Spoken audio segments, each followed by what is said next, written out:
ಆಮೇಲೆ ಮೊದಲು ದೇಶ ವಿಭಜನೆ ಮಾಡಿದ್ದೇ ಕಾಂಗ್ರೆಸ್ ಅನ್ನುವಂಥ ಹೇಳಿಕೆಯನ್ನು ಇದೀಗ ಅಶ್ವಥ್ ನಾರಾಯಣ್ ಮಾಜಿ ಉಪಮುಖ್ಯಮಂತ್ರಿ ಕೊಟ್ಟಿದ್ದಾರೆ. ಡಿ ಕೆ ಸುರೇಶ್ ಹೇಳಿಕೆಗೆ ಅಶ್ವಥ್ ನಾರಾಯಣ್ ಕಿಡಿಯಾಗಿದ್ದಾರೆ.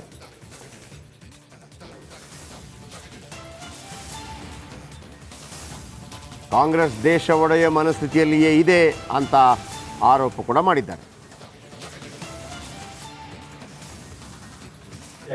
ಆ ಟ್ಯಾಕ್ಸ್ ದುಡ್ಡೆಲ್ಲ ನಮಗೆ ಸಿಗ್ಬೇಕು ಅಂತ ಹೇಳಕ್ಕೂ ಆಗಲ್ಲ. ಅಧಿಕಾರ ಈ ಮುಂಚೆ ನಮ್ಮ ಕೇಂದ್ರದಲ್ಲಿ ಅಧಿಕಾರಕ್ಕೆ ಬರೋ ಮುಂಚೆ ಫೈನಾನ್ಸ್ ಡಿಸೆಂಟ್ರಲೈಸೇಷನ್ ಎಷ್ಟು ಪರ್ಸೆಂಟೇಜ್ ಇತ್ತು? ನರೇಂದ್ರ ಮೋದಿ ಅವರು ಅಧಿಕಾರಕ್ಕೆ ಬಂದಾದ್ಮೇಲೆ ಫೈನಾನ್ಷಿಯಲ್ ಡಿಸೆಂಟ್ರಲೈಸೇಷನ್ ಎಷ್ಟಾಗಿದೆ, ಎಷ್ಟು ಪರ್ಸೆಂಟೇಜ್ ಹೆಚ್ಚಾಗಿದೆ, ಇವೆಲ್ಲವೂ ಬಹಳ ಸ್ಪಷ್ಟವಾಗಿ ಮಾತಾಡಬೇಕು. ಕಾಂಗ್ರೆಸ್ ಅವರು 60 ವರ್ಷ ದೇಶವನ್ನು ಆಡಳಿತವನ್ನು ಮಾಡಿದ್ದಾರೆ. ಈ 60 ವರ್ಷದ ಆಡಳಿತದಲ್ಲಿ ಯಾವ ರೀತಿ ಆರ್ಥಿಕ ವ್ಯವಸ್ಥೆಯನ್ನ, ಹಣ ಹಂಚಿಕೆಯನ್ನ, ಹಣ ಡಿಸೆಂಟ್ರಲೈಸೇಷನ್ ಮಾಡ್ತಿದ್ದಾರೆ ಅನ್ನುವಂಥದ್ದು ಸನ್ಮಾನ್ಯ ಲೋಕಸಭಾ ಸದಸ್ಯರಾಗಿರುವಂತಹ ಡಿ ಕೆ ಸುರೇಶ್ ಅವರು, ಸಿದ್ದರಾಮಯ್ಯನವರು 15-16ನೇ ಬಜೆಟ್ ಮಂಡನೆ ಮಾಡ್ತಿರುವಂಥದ್ದು. ಅವ್ರೂ ಅಷ್ಟೇ ಆ ಟ್ಯಾಕ್ಸ್ ದುಡ್ಡೆಲ್ಲ ನಮಗೆ ಸಿಗ್ಬೇಕು ಅಂತ ಹೇಳ ಹಿಂದಿನ ಮರ್ಮ ಏನು ಕೇಳಿಸ್ಕೊಳ್ಳಿ.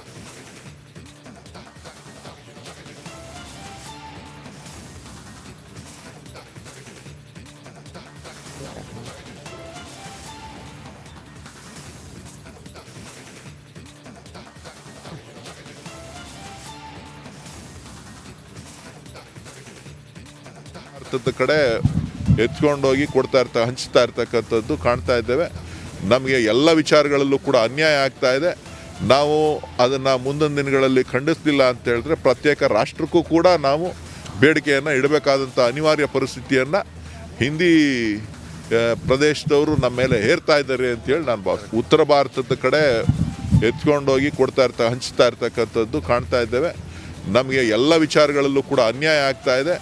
ನಾವು ಅದನ್ನು ಮುಂದಿನ ದಿನಗಳಲ್ಲಿ ಖಂಡಿಸಲಿಲ್ಲ ಅಂತ ಹೇಳಿದ್ರೆ ಪ್ರತ್ಯೇಕ ರಾಷ್ಟ್ರಕ್ಕೂ ಕೂಡ ನಾವು ಬೇಡಿಕೆಯನ್ನು ಇಡಬೇಕಾದಂಥ ಅನಿವಾರ್ಯ ಪರಿಸ್ಥಿತಿಯನ್ನು ಹಿಂದಿ ಪ್ರದೇಶದವರು ನಮ್ಮ ಮೇಲೆ ಹೇರ್ತಾ ಇದ್ದಾರೆ ಅಂತೇಳಿ ನಾನು ಭಾವಿಸ್ತೀನಿ. ಉತ್ತರ ಭಾರತದ ಕಡೆ ಎತ್ಕೊಂಡೋಗಿ ಈಗ 4 ಲಕ್ಷ ಕೋಟಿಯಷ್ಟು GSTಯನ್ನು ನಾವು ಪೇ ಮಾಡ್ತಾ ಇದ್ದೀವಿ. ಅದನ್ನು ವಾಪಸ್ ಕೇಂದ್ರ ಸರ್ಕಾರ ಕೊಡಬೇಕಾಗತ್ತೆ. ಅಂದರೆ ಎಷ್ಟೆಷ್ಟು ಪಾಲು ಅಂತ ಹೇಳಿ ಅದು ನಮಗೆ ಸಿಗ್ತಾ ಇಲ್ಲ. ಅಂದರೆ ಹಾಗಂತ ಕರ್ನಾಟಕದಿಂದ ಹೋದಂಥ ದುಡ್ಡು ಕರ್ನಾಟಕ 1 ರೂಪಾಯಿ ಕೊಟ್ಟರೆ ಅದಕ್ಕೆ ವಾಪಸ್ ಎಷ್ಟು ಬರ್ತದೆ, ಅದು ಪರ್ಸೆಂಟೇಜ್ ಕಡಿಮೆ ಉತ್ತರ ಪ್ರದೇಶಕ್ಕೆ ಬಿಹಾರಕ್ಕೆ ಹೋಲಿಸಿದರೆ. ಆದರೆ ಆ ದುಡ್ಡು ಬರ್ತಾ ಇಲ್ಲ ಅಂತೇಳಿ ಇದೇ ಥರ ಮುಂದುವರೆದ್ರೆ ನಾವು ನಮ್ಮ ದುಡ್ಡನ್ನು ನಮಗೆ ಕೊಡ್ತಾ ಇಲ್ಲ ವಾಪಸ್, ಹಾಗಾಗಿ ನಾವು ಪ್ರತ್ಯೇಕ ರಾಷ್ಟ್ರವನ್ನು ಕೇಳಬೇಕಾಗತ್ತೆ ಅನ್ನುವಂಥ ಹೇಳಿಕೆಯನ್ನು ಕೊಟ್ಟಿದ್ದಾರೆ. ದಕ್ಷಿಣ ಭಾರತದ ಕೂಗು ಎತ್ತಬೇಕಾಗತ್ತೆ ಅಂತೇಳಿ. ದಕ್ಷಿಣ ಭಾರತ ಅಂತ ಹೇಳಿದಾಗ ಇಲ್ಲಿ ಕರ್ನಾಟಕ, ತಮಿಳುನಾಡು, ಕೇರಳ, ಆಂಧ್ರ ಪ್ರದೇಶ, ತೆಲಂಗಾಣ, ಪಾಂಡಿಚೇರಿ ಒಟ್ಟು ಅನೇಕ ರಾಜ್ಯಗಳಿದೆ. ಭಾರತದ ಆರ್ಥಿಕತೆಗೆ 34% ಕೊಡುಗೆ ಇದೆ. ಇದಕ್ಕೆ 34% ಕೊಡುಗೆ ಇದೆ. ದಕ್ಷಿಣ ಭಾರತದ ಆರ್ಥಿಕತೆ 83 ಲಕ್ಷ ಕೋಟಿ ಇದೆ. 83 ಇಡೀ ದಕ್ಷಿಣ ಭಾರತದ ಆರ್ಥಿಕತೆ. ಆಮೇಲೆ ಈ ಹಿಂದೆ ಕೂಡ DMK ರಾಜ ಇಂಥ ಮಾತನ್ನು ಹೇಳಿದರು, ಬೇರೆ ಹಿಂದಿ ಹೇರಿಕೆಯ ಸಂದರ್ಭದಲ್ಲೂ ಕೂಡ ಬಳಸಿದರು. ಆದರೆ ಈಗ GST ವಿಚಾರಕ್ಕೆ ಸಂಬಂಧಪಟ್ಟಾಗೆ ದಕ್ಷಿಣ ಭಾರತದ ಹಣ ಉತ್ತರ ಭಾರತಕ್ಕೆ ಬಿಡ್ತಾ ಇದ್ದಾರೆ ಅಂತೇಳಿ. ನಾನು ಈ ಹಿಂದೆ ಕೂಡ ಕರ್ನಾಟಕ ಪ್ರೈಮ್ ಟೈಮಲ್ಲಿ ಒಂದು ಸ್ಟೋರಿ ಮಾಡಿದ್ದೆ. ನಾವು 1 ರೂಪಾಯಿ ಕೊಟ್ಟರೆ ವಾಪಸ್ ಕರ್ನಾಟಕಕ್ಕೆ ಎಷ್ಟು ಬರುತ್ತೆ, ಹಾಗೆಯೇ ಉತ್ತರ ಪ್ರದೇಶ, ಬಿಹಾರ ಕೇಂದ್ರಕ್ಕೆ 1 ರೂಪಾಯಿ ಕೊಟ್ಟರೆ ಅವರಿಗೆ ವಾಪಸ್ ಎಷ್ಟು ಬರುತ್ತೆ ಅಂತೇಳಿ. ಆದರೆ ಇವೆಲ್ಲವೂ ಕೂಡ ಒಂದು ಒಕ್ಕೂಟ ವ್ಯವಸ್ಥೆಯಲ್ಲಿ ಇರುವಂಥದ್ದೇ. ಈಗ ನಿಮಗೆ ಬೇರೆ ಬೇರೆ ಇಲಾಖೆ ಇದೆ ಕರ್ನಾಟಕದಲ್ಲಿ. ಎಲ್ಲ ಇಲಾಖೆಗಳು ಲಾಭ ಮಾಡುತ್ತೆ ಅಂತ ಇರೋದಿಲ್ಲ. ಕೆಲವು ಸಾರಿಗೆ ಸಂಸ್ಥೆ ಇಲಾಖೆಗಳು, ಕೆಲವು ಬಸ್ಗಳು ಖಾಲಿ ಹೋಗ್ತಾ ಇರುತ್ತೆ. ಆದರೆ ಎಲ್ಲಿ ಫುಲ್ಲಾಗಿ ಹೋಗ್ತಾ ಇರುತ್ತೆ, ಎಲ್ಲಿ ಇನ್ಕಮ್ ಬರ್ತಾ ಇರುತ್ತೆ, ಅಲ್ಲಿಯ ದುಡ್ಡನ್ನು ತೆಗೆದು ಮತ್ತೊಂದು ಕಡೆ ಹಾಕಬೇಕಾಗುತ್ತೆ. ಸರ್ಕಾರ ಅಂತ ಹೇಳುವಾಗ ಬಿಸ್ನೆಸ್ ಅಲ್ಲ, ಸರ್ಕಾರ ಅಂತ ಹೇಳುವಾಗ ಸರ್ವಿಸ್. ಸರ್ಕಾರ ಇರೋದು ಬಿಸ್ನೆಸ್ ಮಾಡೋಕ್ಕಲ್ಲ, ಸರ್ಕಾರ ಇರೋದು ಸರ್ವಿಸ್ ಮಾಡೋದಕ್ಕೆ. ಈಗ 100 ಬಸ್ಸನ್ನು ಬಿಡ್ತಾ ಇದ್ದಾರೆ ಅಂತ ಇಟ್ಕೊಳ್ಳಿ ಸಾರಿಗೆ ಇಲಾಖೆಯಲ್ಲಿ, 30 ಬಸ್ಸು ಲಾಭ ಇರೋದಿಲ್ಲ. ಹಾಗಂತ ಬಸ್ಸನ್ನು ನಿಲ್ಲಿಸೋಕ್ಕಾಗಲ್ಲ, ಯಾಕಂದರೆ ಅಲ್ಲಿ ಒಬ್ಬರೋ ಇಬ್ಬರೋ ಖಾಲಿ ಜನ ಇದ್ದರೂ ಕೂಡ ಜನರಿಗೆ ಸರ್ವಿಸ್ ಕೊಡಬೇಕಾಗತ್ತೆ. 70 ಬಸ್ಸಿನಿಂದ ಲಾಭವನ್ನು ಆ 30 ಬಸ್ಗಳಿಗೆ ಹಾಕಿ ಸರಿದೂಗಿಸಲಾಗತ್ತೆ. ಸೊ ಅದನ್ನೇ ಅವರು ಹೇಳ್ತಾ ಇರುವಂಥದ್ದು. ಈಶ್ವರಪ್ಪ, BJP ನಾಯಕ ಈಶ್ವರಪ್ಪ ಇದರ ಬಗ್ಗೆ ಮಾತನಾಡಿದ್ದಾರೆ. ಕಾಂಗ್ರೆಸ್ನವರಿಗೆ ಈ ದೇಶ ಒಂದಾಗಿರೋದು ಇಷ್ಟ ಇಲ್ಲ. ಡಿ ಕೆ ಸುರೇಶ್ ಪ್ರತ್ಯೇಕ ರಾಷ್ಟ್ರ ಕೂಗಿಗೆ ಈಶ್ವರಪ್ಪ ತಿರುಗೇಟನ್ನು ಕೊಟ್ಟಿದ್ದಾರೆ. ಇಂಥ ವಿವಾದಾತ್ಮಕ ಹೇಳಿಕೆಗಳನ್ನೇ ಕಾಂಗ್ರೆಸ್ ಇತ್ತೀಚೆಗೆ ಮಾಡ್ತಾ ಇದೆ. ನಿನ್ನೆ ಬಾಲಕೃಷ್ಣ ಹೇಳಿದರು, ನೀವು ವೋಟ್ ಹಾಕಿಲ್ಲ ಅಂತಂದರೆ ಗ್ಯಾರಂಟಿ ಕ್ಯಾನ್ಸಲ್ ಮಾಡ್ತೀವಿ ಅಂತ. ಅದಾದ ನಂತರ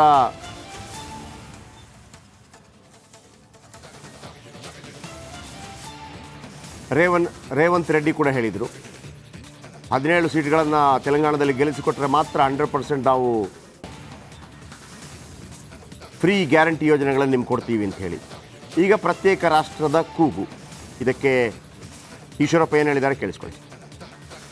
DK ಈ ಕಾಂಗ್ರೆಸ್ನವ್ರಿಗೆ ಏನು ಕತೆ ಅಂತಂದರೆ, ದೇಶ ಒಂದಾಗಿರೋದಕ್ಕೆ ಅವ್ರಿಗೆ ಆಸೆನೇ ಇಲ್ಲ. ಹಿಂದೂಸ್ತಾನ ಪಾಕಿಸ್ತಾನ ಮಾಡಿದ್ರು, ಅಲ್ಲಿ ಹೊಡೆದ್ರು, ಜಾತಿಗಳನ್ನ ಹೊಡೆದ್ರು, ನಮ್ಮ ದೇಶದಲ್ಲಿ ಧರ್ಮವನ್ನು ಹೊಡಿತಾ ಇದ್ದಾರೆ. ಈಗ ಇದರಲ್ಲಿ ಬಜೆಟಲ್ಲೂ ಕೂಡ ಉತ್ತರ ಭಾರತ ದಕ್ಷಿಣ ಭಾರತ ಅಂತ ಹೊಡೆಯುವಂಥ ಪ್ರಯತ್ನ ಮಾಡ್ತಾ ಇದ್ದಾರೆ. ಇದನ್ನು ಅತಿ ಉಗ್ರವಾಗಿ ನಾನು ಖಂಡನೆ ಮಾಡ್ತೀನಿ. ದೇಶವನ್ನು ಒಡೆಯೋದ್ರಲ್ಲಿ ಹಿಂದೆ ಜವಾಹರ್ಲಾಲ್ ನೆಹರು ಮಾಡಿದ್ರಲ್ಲ ಬದುಕು, ಹಿಂದೂಸ್ತಾನ ಪಾಕಿಸ್ತಾನ, ಹಾಗೆ DK ಸುರೇಶ್ ನೇತೃತ್ವದಲ್ಲಿ ಅಥವಾ ಕಾಂಗ್ರೆಸ್ಸಿಗರು ಕರ್ನಾಟಕವನ್ನು ಅಥವಾ ಉತ್ತರ ಕರ್ನಾಟಕ ಉತ್ತರ ಭಾರತ ದಕ್ಷಿಣ ಭಾರತ ಅಂತ ಒಡೆಯುವಂಥ ಪ್ರಯತ್ನ ಮಾಡ್ತಿದ್ದಾರೆ.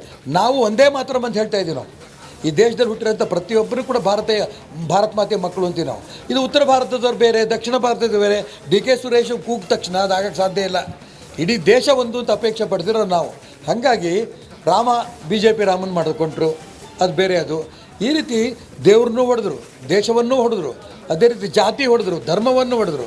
ಈಗ ಉತ್ತರ ಭಾರತ ದಕ್ಷಿಣ ಭಾರತ ಅಂತ ಹೊಡೆಯುವಂಥ ಪ್ರಯತ್ನ ಮಾಡ್ತಿದ್ದಾರೆ. ಯಾವ ಕಾರಣಕ್ಕೂ ಅದಕ್ಕೆ ಭಾರತೀಯ ಜನತಾ ಪಾರ್ಟಿ ಬೆಂಬಲ. ಓಕೆ, ನಮ್ಮ ದೆಹಲಿ ಪ್ರತಿನಿಧಿ ನಟೇಶ್ ಇದರ ಬಗ್ಗೆ ಹೆಚ್ಚಿನ ವಿಶ್ಲೇಷಣೆಯನ್ನು ಮಾಡ್ತಾರೆ. ನಟೇಶ್, ಕೇಂದ್ರದಿಂದ ನಮಗೆ ಬರಬೇಕಾದಂಥ ದುಡ್ಡು 4 ಲಕ್ಷ ಕೋಟಿಯನ್ನು ನಾವು ಮಾಡಿಕೊಡ್ತೀವಿ, ವಾಪಸ್ ಬರೋದಿಲ್ಲ ಕೆಲವೆಲ್ಲ, ಆಮೇಲೆ ನಾವು ಕೊಟ್ಟ ದುಡ್ಡನ್ನೆಲ್ಲ ಬೇರೆ ಬೇರೆ ಉತ್ತರ ಭಾರತದ ಹಿಂದಿ ರಾಜ್ಯಗಳಿಗೆ ಹಂಚ್ತಾರೆ ಅನ್ನುವಂಥ ಮಾತು, ಇದು ಯಾವ ರೀತಿ ರಾಜಕೀಯ ವಲಯದಲ್ಲಿ ಚರ್ಚೆಗೆ ಕಾರಣವಾಗ್ತಾ ಇದೆ ನಟೇಶ್?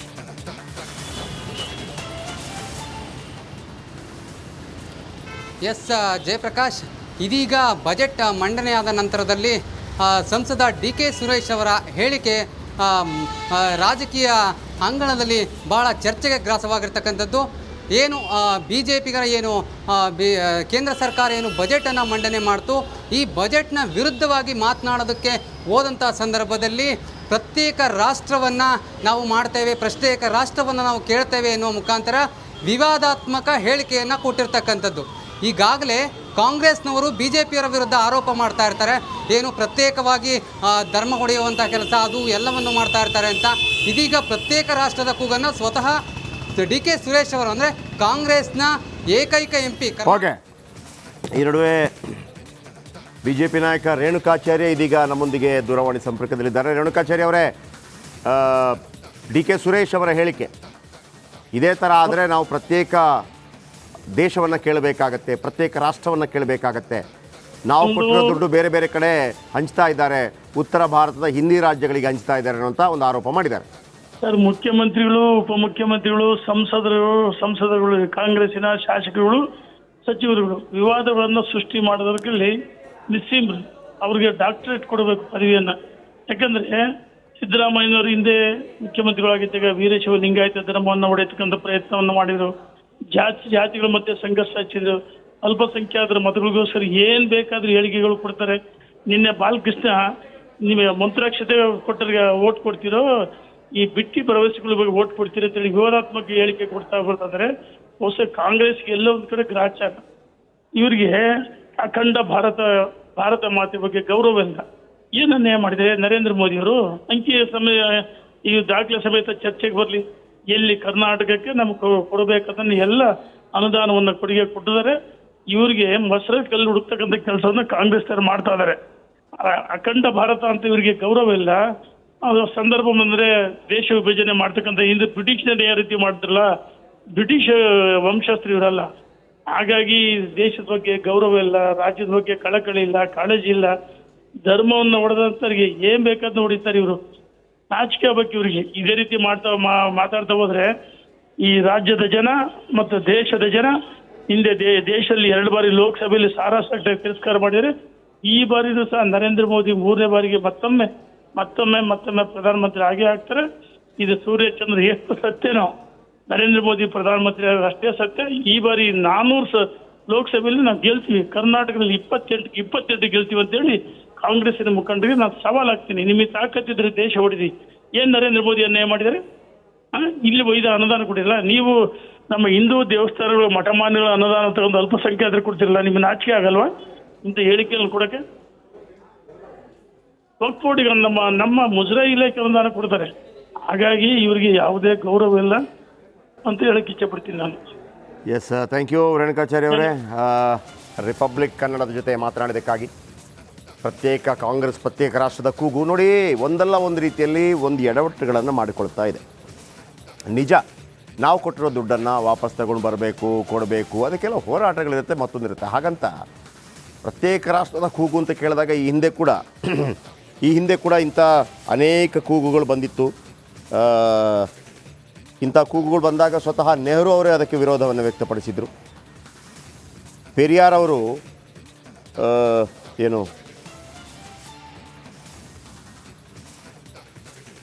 ಈ ಹಿಂದೆ ಇಂಥ ಕೂಗು ಬಂದಾಗ ನೆಹರು ಅವರೇ ಪೆರಿಯಾರ್ ಹೇಳಿಕೆಯನ್ನು ಖಂಡಿಸಿದರು. ನೆಹರು ಅವರು ಪ್ರಥಮ ಪ್ರಧಾನಮಂತ್ರಿ ಮತ್ತು ಕಾಂಗ್ರೆಸ್ನ ದೊಡ್ಡ ನಾಯಕರು. ಈಗ ಅದೇ ಕಾಂಗ್ರೆಸ್ನ ಎಂಪಿಗಳಿಂದ ಇಂಥ ಹೇಳಿಕೆಗಳು ಬರ್ತಾಯಿವೆ. ನಾವು ಹೊಸ ರಾಷ್ಟ್ರ ಬೇಕೆಂದು ಕೇಳುತ್ತೇವೆ. ಅಲ್ಲಿರುವಂಥದ್ದು ಇದೊಂದು ಒಕ್ಕೂಟ ವ್ಯವಸ್ಥೆ. ನಿಜ, ಒಕ್ಕೂಟ ವ್ಯವಸ್ಥೆ ಅಂತ ಹೇಳುವಾಗ ಎಲ್ಲ ದೇಶದ ಎಲ್ಲ ರಾಜ್ಯಗಳು ಕೂಡ ನಮ್ಮವೇ. ಹಾಗಂತ ಯಾವಾಗ ಭಾಷಾವಾರು ರಾಜ್ಯಗಳು ರಚನೆ ಆಯಿತು, ಆಯಾಯ ರಾಜ್ಯದ ಸಂಸ್ಕೃತಿಯನ್ನು, ಪರಂಪರೆಯನ್ನು ಎತ್ತಿ ಹಿಡಿಯುವಂಥ ಪ್ರಯತ್ನಗಳು, ಆಯಾಯ ಭಾಷೆಗಳನ್ನು ಎತ್ತಿ ಹಿಡಿಯುವಂಥ ಪ್ರಯತ್ನಗಳು ಕೂಡ ಆಯಿತು. ಆದರೆ ಯಾವತ್ತೂ ಕೂಡ ಏಕೀಕರಣದ ಕೂಗು ನಮ್ಮಲ್ಲಿ ಹಾಸುಹೊಕ್ಕಾಗಿದೆ. ಭಾರತ ಅಂತ ಹೇಳುವ, ಈಗ ನಮಗೆ ಕಾಶ್ಮೀರ ನಮ್ಮಿಂದ ಬಿಟ್ಟು ಹೋಗುತ್ತೆ ಅಂತ ಹೇಳುವಾಗ ಕರ್ನಾಟಕದಲ್ಲಿದ್ದವನು, ಕೇರಳದಲ್ಲಿದ್ದವನು ಕೂಡ ಒಂದು ರೀತಿಯಲ್ಲಿ ದುಃಖ ಪಡ್ತಾನೆ. ಏನು ಸಂಬಂಧ ಇದೆ ಅವನಿಗೆ? ಭಾರತ ಅನ್ನುವ ದೇಶದ ರಾಷ್ಟ್ರದ ಒಳಗಿನ ಒಂದು ಸಂಬಂಧ ಇರುತ್ತೆ. ಆದರೆ ಹಾಗಂತ ಯಾವುದೇ ರಾಜ್ಯಗಳು ತಮಗೆ ಬೇಕಾಗಿರುವಂತಹ ಪಾಲನ್ನು ಕೇಳೋದ್ರಲ್ಲಿ ತಪ್ಪಿಲ್ಲ. ಆದರೆ ಇಂಥ ಹೇಳಿಕೆಗಳಿದೆಯಲ್ಲ, ಯಾವತ್ತೂ ಬರಬಾರ್ದು. ಮತ್ತೊಬ್ಬರು ಆರಗ ಜ್ಞಾನೇಂದ್ರ ಅವರು, ಮಾಜಿ ಗೃಹ ಸಚಿವರು, BJP ನಾಯಕರು ನಮ್ಮೊಂದಿಗಿದ್ದಾರೆ. ಆರಗ ಜ್ಞಾನೇಂದ್ರ ಅವರೇ, DK ಸುರೇಶ್ ಅವರ ಹೇಳಿಕೆ, ನಮ್ಮಿಂದ 4 ಲಕ್ಷ ಕೋಟಿ ತೆರಿಗೆ ಪಡೀತಾ ಇದ್ದಾರೆ, ಉತ್ತರ ಭಾರತದ ಹಿಂದಿ ರಾಜ್ಯಗಳಿಗೆ ಹಂಚ್ತಾ ಇದ್ದಾರೆ, ನಮಗೆ ವಾಪಸ್ ಬರ್ತಾ ಇಲ್ಲ ಅದು, ಹೀಗೆ ಆದರೆ ಪ್ರತ್ಯೇಕ ರಾಷ್ಟ್ರ ಕೇಳಬೇಕಾಗತ್ತೆ ಅನ್ನುವಂಥ ಹೇಳಿಕೆ. ಈ ಹಿಂದೆ ಪೆರಿಯಾರ್ ಇಂಥ ಹೇಳಿಕೆಗಳನ್ನು ಕೊಟ್ಟಾಗ ನೆಹರು ಅವರೇ ವಿರೋಧ ಮಾಡಿದರು. ಇದೀಗ ನೆಹರು ಪಕ್ಷದ ಸಂಸದರುಗಳೇ ಇಂಥ ಹೇಳಿಕೆಗಳನ್ನು ಕೊಡ್ತಾ ಇರೋದು. ನೋಡಿ, ಕಾಂಗ್ರೆಸ್ಸು ಇತ್ತೀಚೆಗೆ ಯಾವ ಸ್ಥಿತಿಗೆ ಬಂದಿದೆ ಅಂತ ಹೇಳಿ ಎಲ್ರಿಗೂ ಗೊತ್ತಾಗಿದೆ. ಅವರು ದೇಶ ಹೊಡಿತಾರೆ, ಧರ್ಮ ಹೊಡಿತಾರೆ, ಜಾತಿಗಳನ್ನ ಹೊಡಿತಾರೆ, ಎಲ್ಲ ಹೊಡಿಯಕ್ಕೆ ಕೂತ್ಕೊಂಡಿದ್ದಾರೆ ಅವರು. ಒಟ್ಟು ಅವರು ಅಧಿಕಾರದಲ್ಲಿ ಇರಲಿಕ್ಕೆ ಏನೇನು ಮಾಡಬೇಕು ಅದನ್ನ ಮಾಡ್ತಾರೆ ಹೊರತು ಅವ್ರ ರಾಷ್ಟ್ರದ ಬಗ್ಗೆ, ರಾಷ್ಟ್ರದ ಏಕತೆ ಮತ್ತು ಸಮಗ್ರತೆಯ ಬಗ್ಗೆ ಅವ್ರ ತಲೆ ಕೆಡಿಸ್ಕೊಳ್ಳಿಕ್ಕೆ ಹೋಗೋದಿಲ್ಲ. ಅದರ ಪಾವಿತ್ರ್ಯತೆ ಅವರಿಗೆ ಅರಿವು ಕೂಡ ಇಲ್ಲ. ಅಲ್ಲ ಸರ್, ಈಗ ನನ್ನ ಪ್ರಶ್ನೆ, ಈಗ ಒಡೆಯುವಂಥ ಮಾತನ್ನು ಹೇಳಿದರೆ ಅವ್ರಿಗೇನು ಲಾಭ? ಅಲ್ಲ, ಲಾಭ ಆಗುತ್ತೆ. ಈಗೆಲ್ಲ ಉತ್ತರ ಭಾರತ ದಕ್ಷಿಣ ಭಾರತ ಸೇರಿದ್ರೆ ಇವರು ಕಾಂಗ್ರೆಸ್ಸಿಗೆ ನೆಲೆ ಇಲ್ವಲ್ಲ. ಉತ್ತರ ಭಾರತದಲ್ಲಿ ಇವ್ರು ಓಡಿಸಿದ್ರಲ್ಲ, ಹಂಗೆ. ಅವ್ರು ಕಾಂಗ್ರೆಸ್ಸಿನ ನೆಲೆ ಇಲ್ಲ. ಕಾಂಗ್ರೆಸ್ಸಿನ ಇದೇ ಅದರಿಂದ ಹೊರಗಾಕ್ಬಿಟ್ಟಿದ್ದಾರೆ, ಅವರು ತಳ್ಳಿಬಿಟ್ಟಿದ್ದಾರೆ ಆ ಕಡೆ. ಈಗ ಅಲ್ಲಿಗೆ ಬಂದ್ಬಿಟ್ಟಿದ್ದಾರೆ. ದಕ್ಷಿಣ ಭಾರತದಲ್ಲಿ ಎಲ್ಲಿ ಸರ್ 130 ಕ್ಷೇತ್ರಗಳ ಪೈಕಿ ಕಳೆದ ಬಾರಿ ಗೆದ್ದದ್ದು 28 ಓವರ್ ಆಲ್. ನಾನು ಹೇಳ್ತಿರೋದು ಕರ್ನಾಟಕದಲ್ಲಿ ಒಂದೇ. BJPನೇ 130ರಲ್ಲಿ 29 ಗೆದ್ದಿದೆ, 28 ಕರ್ನಾಟಕದಲ್ಲೇ ಗೆದ್ದಿದೆ. ಒಟ್ಟು ಕರ್ನಾಟಕವೇ ಒಂದು ದೇಶ ಅಂತ ಅವ್ರು ತಿಳ್ಕೊಂಡಿದ್ದಾರೆ. ಓಕೆ, ಗೆದ್ದ ಪ್ರದೇಶವೇ ಒಂದು ದೇಶ ಅಂತ ಹೇಳಿ ತಿಳ್ಕೊಂಡಿದ್ದಾರೆ. ಒಟ್ಟಾರೆ ದೇಶನ ಹಾಳ್ಗೆಡಿಯೂ ಕೂಡ ತಾವು ಅಧಿಕಾರದಲ್ಲಿ ಇರಬೇಕು ಅನ್ನುವಂಥದ್ದು ಒಂದು ಬಿಟ್ಟರೆ ಬೇರೆ ಏನೂ ಇಲ್ಲ. ಈ ದೇಶವನ್ನ ಪ್ರೀತಿಸ್ತಕ್ಕಂಥ, ದೇಶದ ಏಕತೆಯನ್ನ ಪಾಲಿಸ್ತಕ್ಕಂಥ, ನೀವು ಈಗಾಗಲೇ ಹೇಳಿದ್ರಲ್ಲ, ಜಮ್ಮು ಕಾಶ್ಮೀರದಲ್ಲಿ ಏನೋ ಒಂದಾದ್ರೆ ಇಲ್ಲಿ ಅಳ್ತೀವಿ ಅಂತ. ಈ ರಾಷ್ಟ್ರಭಕ್ತಿ, ರಾಷ್ಟ್ರದ ಕಲ್ಪನೆ ಎಲ್ಲಿ ಬರಬೇಕು ಕಾಂಗ್ರೆಸ್ನವರಿಗೆ? ಆದ್ರಿಂದ ಇವತ್ತು ದೇಶವನ್ನ ಜೋಡಿಸೋ ಕೆಲಸನ BJP ಮಾಡ್ತಾ ಇದೆ. 370 ವಿಧಿಯನ್ನ ತೆಗೆದುಹಾಕಿ ಇವ್ರ ಕಾಲದಲ್ಲಿ ಇವ್ರ ಯೋಗ್ಯತೆಗೆ ಏನು ಮಾಡೋಕ್ಕಾಗಲ್ಲ ಕಾಂಗ್ರೆಸ್ಸಿಂದ. ಇವತ್ತು ಬಂದ್ರ ಮೇಲೆ ತಾಕತ್ತನ್ನು ತಗೊಂಡು ಮೋದಿಯವರು, ಅಮಿತ್ ಶಾ ಅವರು ಅದನ್ನ ಮಾಡಿದ್ರು. ಇಡೀ ದೇಶವನ್ನ ಒಂದು ಮನೆಯ ರೀತಿ, ಕುಟುಂಬದ ರೀತಿಯಿಂದ ಕಟ್ಟಿ ಜಗತ್ತಿನಲ್ಲಿ ಅತ್ಯಂತ ಶ್ರೇಷ್ಠ ದೇಶವಾಗಿ ಮಾಡಬೇಕು ಅಂತ ಹೇಳಿ ಹೊರಟಂತ ಮೋದಿಯವರಿಗೆ, ಅವ್ರ ಆಡಳಿತದ ಬಗ್ಗೆ ಈ ರೀತಿ ತಾತ್ಸಾರದ ಮಾತನ್ನ ಆಡ್ತಾನೆ ಇವ್ರು ಕೆಳಗೆ ಹೋಗ್ತಾ ಇದ್ದಾರೆ. ಜನ ಇವ್ರು ನೋಡ್ತಾ ಇದ್ದಾರೆ. ಮೊದಲು ಹಾಗೆ ಇಲ್ಲ. ಮೊದಲು ಕಾಂಗ್ರೆಸ್ಸಿನ ಒಂದು ಸಣ್ಣದ ಏನೇ ಒಂದು ವಿಗ್ರಹ ನಿಲ್ಸಿದ್ರು ಕೂಡ ಓಟ್ ಹಾಕ್ತಿದ್ರು. ಈಗಾಗಿಲ್ಲ. ಇದನ್ನ ಯೋಚನೆ ಮಾಡುವಂತ ಶಕ್ತಿ ಈ ದೇಶದ ಜನರಿಗೆ ಬಂದಿದೆ, ವಿದ್ಯಾವಂತರಾಗಿದ್ದಾರೆ, ದೇಶದ ಬಗ್ಗೆ ಆಲೋಚನೆ ಮಾಡ್ತಾ ಇದ್ದಾರೆ. ಹೀಗೆ ಜನವೇ ಒಂದು ಕಡೆ, ಕಾಂಗ್ರೆಸ್ ಒಂದು ಕಡೆ ಆಗ್ತಾ ಇದೆ. ಥ್ಯಾಂಕ್ ಯು ಆರೋಗ್ಯ ಜ್ಞಾನೇಂದ್ರ ಅವರೇ, ರಿಪಬ್ಲಿಕ್ ಕನ್ನಡ ಜೊತೆ ಮಾತನಾಡಿದ್ದಕ್ಕಾಗಿ. ಅವ್ರು ಹೇಳೋ ಪ್ರಕಾರ ಅವ್ರಿಗೇನಾಗಿದೆ, ಉತ್ತರ ಭಾರತದಲ್ಲಿ ನೆಲೆ ಇಲ್ಲ ಕಾಂಗ್ರೆಸ್ಗೆ, ಈಗ ಇರುವಂಥದ್ದೇ ಇಲ್ಲಿ ಮಾತ್ರ, ಅದು ಕೂಡ ಕರ್ನಾಟಕದಲ್ಲೂ ಅಂತ ಅಲ್ಲ ಅಂತ. ಆದರೆ ನನಗೆ ಭಾಳ ಆಶ್ಚರ್ಯ ಆಗೋದು ನೋಡಿ, ದಕ್ಷಿಣ ಭಾರತದಲ್ಲಿ ಒಟ್ಟು 130 ಲೋಕಸಭಾ ಕ್ಷೇತ್ರ ಬರುತ್ತೆ. 130 ಲೋಕಸಭಾ ಕ್ಷೇತ್ರ. ಆ 130 ಲೋಕಸಭಾ ಕ್ಷೇತ್ರಗಳ ಪೈಕಿ ಕಳೆದ ಬಾರಿ 28 ಕ್ಷೇತ್ರಗಳಲ್ಲಿ ಕಾಂಗ್ರೆಸ್ ಗೆದ್ದಿದೆ. BJP ಇದು ಕರ್ನಾಟಕದಲ್ಲಿ ಒಂದೇ ಗೆದ್ದಿರೋದು, ಅದೇ DK ಸುರೇಶ್ ಮಾತ್ರ. 28 ಕ್ಷೇತ್ರಗಳ ಪೈಕಿ ಟೋಟಲ್ ನಾನು ಹೇಳಿದ್ದು. ಟೋಟಲ್ ಅಂದರೆ ನಿಮಗೆ ಆಂಧ್ರ ಪ್ರದೇಶ, ತೆಲಂಗಾಣ, ಕರ್ನಾಟಕ, ಕೇರಳ, ತಮಿಳುನಾಡು, ಪಾಂಡಿಚೇರಿ ಎಲ್ಲ ಸೇರಿ ಗೆದ್ದಿದ್ದು 28, 130ರಲ್ಲಿ. BJP 29 ಗೆದ್ದಿದೆ. ಅದು ಕೂಡ ಅದೇ ಆಂಧ್ರ ಪ್ರದೇಶ, ತೆಲಂಗಾಣ, ಆಮೇಲೆ ಕರ್ನಾಟಕ, ಕೇರಳ, ತಮಿಳುನಾಡು, ಪಾಂಡಿಚೇರಿ 6 ರಾಜ್ಯಗಳ ಪೈಕಿ 6 ರಾಜ್ಯಗಳಲ್ಲಿ 130 ಕ್ಷೇತ್ರ ಬರುತ್ತೆ. ಇಲ್ಲೂ ಕೂಡ ದೊಡ್ಡ ಸಾಧನೆ ಮಾಡಿದ್ದಾರೆ ಅಂತ ಇಲ್ಲ ಕಾಂಗ್ರೆಸ್. ಆದರೆ DK ಸುರೇಶ್ ಹೇಳಿರುವಂಥದ್ದು, ನಮ್ಮ ಆರ್ಥಿಕತೆಗೆ ಭಾಳ ತೊಂದರೆ ಆಗ್ತಾ ಇದೆ, ಆರ್ಥಿಕವಾಗಿ ತೊಂದರೆ ಆಗ್ತಾ ಇದೆ, ನಾವೇನು ಟ್ಯಾಕ್ಸ್ ಕಲೆಕ್ಟ್ ಮಾಡಿ ಕೊಡ್ತಾ ಇದ್ದೀವಿ, ನಿಜ, ಅದಂತೂ ನಿಜ. 2ನೇ ಅತಿ ಹೆಚ್ಚು GST ಸಂಗ್ರಹ ಮಾಡುವ ರಾಜ್ಯಗಳ ಪೈಕಿ ನಮ್ಮದು 2ನೇ ಸ್ಥಾನದಲ್ಲಿದೆ. 1ನೇ ಸ್ಥಾನ ಮಹಾರಾಷ್ಟ್ರಕ್ಕಿದ್ರೆ, ಮಹಾರಾಷ್ಟ್ರ ವಾರ್ಷಿಕವಾಗಿ 34,000 ಕೋಟಿ ಪ್ರತಿ ತಿಂಗಳು, 34,000 ಕೋಟಿ ಪ್ರತಿ ತಿಂಗಳು ಕೇಂದ್ರಕ್ಕೆ ಕೊಡುತ್ತೆ GST ಮುಖಾಂತರ. ಕರ್ನಾಟಕ 2ನೇ ಸ್ಥಾನ 11,000 ಕೋಟಿ. ಅಲ್ಲೂ ಕೂಡ ಭಾಳ ದೊಡ್ಡ ಸೋರಿಕೆ ಆಗುತ್ತೆ. ಕರ್ನಾಟಕದಲ್ಲಿ ಕರೆಕ್ಟಾಗಿ GST ಸಂಗ್ರಹ ಮಾಡಿಕೊಟ್ರೆ 20,000 ಕೋಟಿ ಕೊಡಬೇಕಾಗತ್ತೆ. 2ನೇ ಸ್ಥಾನದಲ್ಲಿರೋದು ಕರ್ನಾಟಕ. ಆಮೇಲೆ ಬಹುತೇಕ ಬೇರೆ ಬೇರೆ ರಾಜ್ಯಗಳು ಇಲ್ಲಿರುವಂಥ ಕರ್ನಾಟಕ, ತಮಿಳುನಾಡು, ಕೇರಳ, ಆಂಧ್ರ ಪ್ರದೇಶ, ತೆಲಂಗಾಣ, ಪಾಂಡಿಚೇರಿ, ಒಟ್ಟು ಈ ದಕ್ಷಿಣ ಭಾರತದಲ್ಲೇ 27.5 ಕೋಟಿ ಜನಸಂಖ್ಯೆ ಇದೆ ಇಷ್ಟು ರಾಜ್ಯಗಳಲ್ಲಿ, 6 ರಾಜ್ಯಗಳಲ್ಲಿ. ಸೊ ಈ ಧ್ವನಿ, ಈ ಹಿಂದೆ ಪೆರಿಯಾರ್ ಕೂಡ ಇಂಥದ್ದೇ ಧ್ವನಿ ಎತ್ತಿದ್ರು. ಪ್ರತ್ಯೇಕ ಪ್ರತ್ಯೇಕ ದಕ್ಷಿಣ ಭಾರತ ಬೇಕು ಅಂತೇಳಿ ಪೆರಿಯಾರ್ ಭಾಳ ಫೈಟ್ ಮಾಡಿದರು. ಅದು 1917ರ ಆ ಸಂದರ್ಭ. ಮುಂದಿನ ದಿನಮಾನಗಳಲ್ಲಿ ಕೂಡ ಅವರು ಆ ಫೈಟ್ ಆಗಿ ಮುಂದುವರೆದಿತ್ತು. ಯಾಕಂದರೆ 1970ನಲ್ಲಿ ಜಸ್ಟಿಸ್ ಪಾರ್ಟಿ ಅಂತ ಒಂದು ಪಕ್ಷ ಇತ್ತು ದಕ್ಷಿಣದಲ್ಲಿ, ಅದು ಬ್ರಾಹ್ಮಣ ದ್ವೇಷಿ ಪಕ್ಷ ಆ ಸಂದರ್ಭದಲ್ಲಿ. ನಂತರ ಪ್ರತ್ಯೇಕ ದಕ್ಷಿಣ ಭಾರತ ಮಾಡಲು ಪೆರಿಯಾರ್ ಫೈಟ್ ಮಾಡ್ತಾರೆ. ಇದೇ ಜಸ್ಟಿಸ್ ಪಕ್ಷವನ್ನು ದ್ರಾವಿಡ ಪಕ್ಷ ಅಂತ ಪೆರಿಯಾರ್ ಕರೀತಾರೆ. ಯಾವಾಗ ಪ್ರತ್ಯೇಕ ರಾಷ್ಟ್ರ ಬೇಕು ಅಂತ ಹೇಳಿದಾಗ ಪ್ರಥಮ ಪ್ರಧಾನಿ ಜವಾಹರ್ಲಾಲ್ ನೆಹರು ಅದಕ್ಕೆ ತೀವ್ರ ರೀತಿಯಲ್ಲಿ ವಿರೋಧ ವ್ಯಕ್ತಪಡಿಸ್ತಾರೆ ಮತ್ತು ಖಂಡಿಸ್ತಾರೆ.